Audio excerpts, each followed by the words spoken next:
السلام علیکم ناظرین، میں آپ کو اپنے اس YouTube channel royal info zone میں خوش آمدید کہتا ہوں۔ ناظرین، بہلول کا نام تو آپ نے ضرور سنا ہوگا، جنہیں بہلول دانا بھی کہا جاتا ہے۔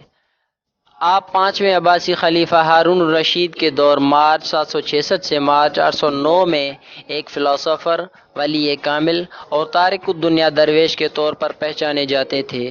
ان کا کوئی گھر یا ٹھکانہ نہیں تھا، شہر میں ننگے پاؤں پھرتے اور جس جگہ تھک جاتے وہیں ڈیرا ڈال لیتے۔ بعض لوگوں نے انہیں مجذوب بھی لکھا ہے، کیونکہ وہ عشق الہی میں گم اور ارد گرد کے ماحول سے بے خبر ہوتے تھے۔ بہت کم لوگوں کی طرف التفات کرتے، لیکن جب کبھی عوام الناس کی طرف منہ کرتے تو حکمت و دانائی کی بہت ہی عجیب و غریب باتیں کرتے۔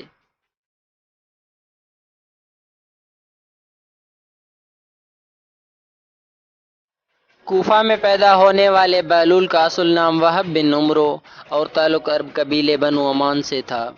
ان کے والد چھٹے امام جعفر صادق کے شاگرد تھے، لیکن کچھ وقت ساتویں امام موسیٰ کاظم کی صحبت میں بھی گزارا۔ بہلول کا شمار بھی امام موسیٰ کاظم کے پیروکاروں میں ہوتا تھا۔ جب خلیفہ ہارون رشید نے امام موسیٰ کاظم کو قید کرنے کے بعد ان کے تابعین کے خلاف کارروائیاں شروع کیں تو وہب اور کچھ دوسرے لوگوں نے امام سے قید خانے میں ملاقات کر کے آئندہ لائحہ عمل کے لیے ہدایات مانگی۔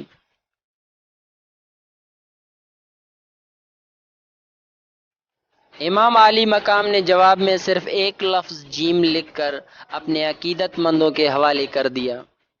ہر شخص نے جیم کو اپنے اپنے انداز میں لیا، کچھ نے اسے جلا وطن سمجھا اور بعض نے اس کے معنی جبل یعنی پہاڑوں میں روپوشی لیا، لیکن وہب نے اسے جنون یعنی مجنونیت میں تبدیل کر دیا۔ انہوں نے اپنی شاہانہ زندگی ترک کی اور پھٹے پرانے کپڑے پہن کر گلیوں میں نکل آئے۔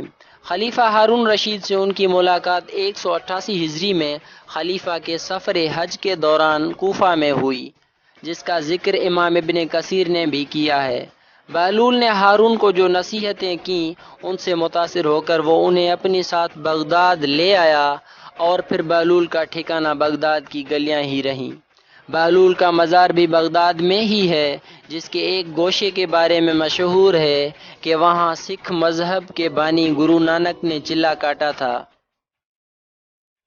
کہتے ہیں کہ ایک دن بہلول دریائے دجلہ کے کنارے بیٹھے گیلی ریت کی ڈھیریاں بنا رہے تھے اور ہارون رشید کی چہیتی ملکہ زبیدہ اپنے محل کی کھڑکی سے بڑے انہماک کے ساتھ انہیں دیکھ رہی تھی۔ وہ مٹی کی ڈھیری بناتے اور پھر خود ہی اسے مسمار کر دیتے۔ ملکہ کھڑکی کو چھوڑ کر اپنی سہیلیوں کے ہمراہ دریا کنارے آ گئی اور پوچھا، کیا کر رہے ہو بہلول؟ بہلول نے ادائے بے نیازی سے کہا، جنت کے محل بنا رہا ہوں۔ ملکہ نے سوال کیا، اگر کوئی تم سے یہ محل خریدنا چاہے تو فروخت کرو گے؟ بہلول نے کہا، ہاں ہاں، کیوں نہیں، میں بناتا بھی ہوں اور فروخت بھی کرتا ہوں۔ ملکہ نے پوچھا، بتاؤ ایک محل کی قیمت کیا ہے؟ بہلول نے بے ساختہ کہا، 3 درہم۔ بعض لوگوں نے 1 درہم بھی لکھا ہے۔ ملکہ کے حکم پر بہلول کو 3 درہم اسی وقت ادا کر دیے گئے۔ یہ واقعہ ملکہ نے اپنے شوہر خلیفہ ہارون رشید کو بتایا، جسے خلیفہ نے مذاق میں ٹال دیا۔ لیکن رات کو ہارون نے خواب میں جنت کے مناظر دیکھے، جن میں آبشاروں اور مرغزاروں کے علاوہ خوبصورت محلات بھی شامل تھے۔ سرخ یاقوت کے ایک محل پر اس نے زبیدہ کا نام بھی لکھا دیکھا۔ ہارون نے سوچا کہ دیکھوں تو صحیح، کیونکہ یہ میری بیوی کا گھر ہے۔ وہ محل میں داخل ہونے کے لیے جیسے ہی دروازے پر پہنچا، دربان نے اسے روک لیا۔ ہارون رشید کہنے لگا، اس پر تو میری بیوی کا نام لکھا ہے، اس لیے مجھے اندر جانا ہے۔ دربان نے کہا، نہیں، یہاں کا دستور الگ ہے، جس کا نام ہوتا ہے صرف اسی کو اندر جانے کی اجازت ہے، لہٰذا آپ کو داخل ہونے کی اجازت نہیں۔ جب دربان نے ہارون کو پیچھے ہٹایا تو اس کی آنکھ کھل گئی، لیکن بیدار ہونے پر خیال آیا کہ اللہ تعالیٰ نے زبیدہ کے حق میں بہلول کی دعا قبول کر لی ہے۔ چنانچہ وہ ساری رات اسی افسوس میں کروٹیں بدلتا رہا۔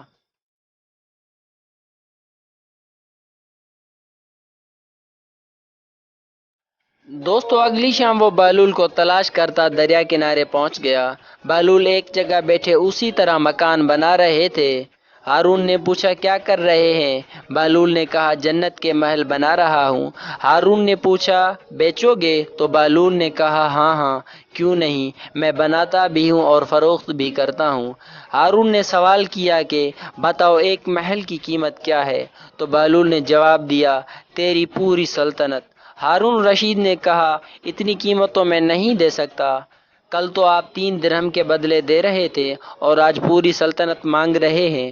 بہلول دانا نے کہا خلیفہ کل بن دیکھے معاملہ تھا اور آج تم محل دیکھ کر آئے ہو۔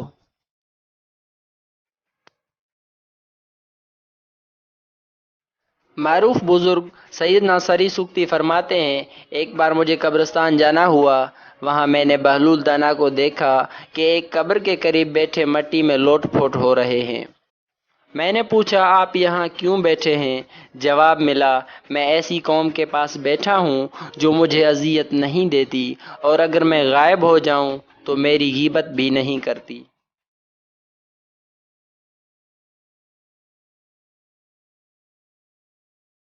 ایک دن بہلول بازار میں بیٹھے تھے کہ کسی شخص نے پوچھا بہلول کیا کر رہے ہو؟ تو بہلول نے کہا بندوں کی اللہ سے صلح کرا رہا ہوں۔ اس شخص نے کہا کہ پھر کیا بنا؟ بہلول نے کہا اللہ تو مان رہا ہے لیکن بندے نہیں مان رہے۔